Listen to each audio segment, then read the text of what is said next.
இட்லி மிளகாய் பொடி கொஞ்சம் வித்தியாசமான சுவையில் எப்படி செய்கிறதுன்னு பார்க்கலாம்.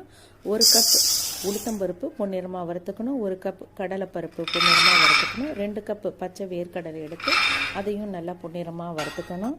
1/4 கப் அளவுக்கு எள்ளு, 1/4 கப் அளவுக்கு பூண்டு வறுக்கும்போது ஹை ஃப்ளேம்ஸ்லலாம் வைக்காமல் மீடியம் ஃப்ளேம்ஸில் வச்சு வறுக்கணும். எல்லாமே ஹை ஃப்ளேம்ஸில் வைக்காதீங்க, மீடியம் ஃப்ளேம்ஸில் வச்சு வறுங்க. அப்போ நல்லா உள்ள வரைக்கும் டீப்பாக நல்லா வறுபட்டிருக்கும்.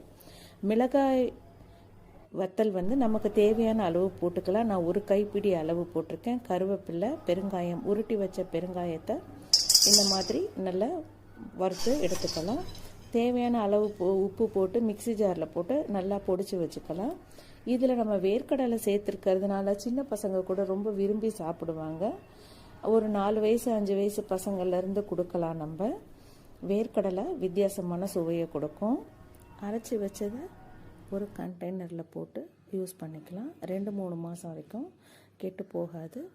இந்த பொடிக்கு நம்ம மிக்ஸ் பண்ணுறதுக்கு நல்லெண்ணெய் யூஸ் பண்ணால் ரொம்பவே நல்லது, ரொம்ப டேஸ்டாகவும் இருக்கும்.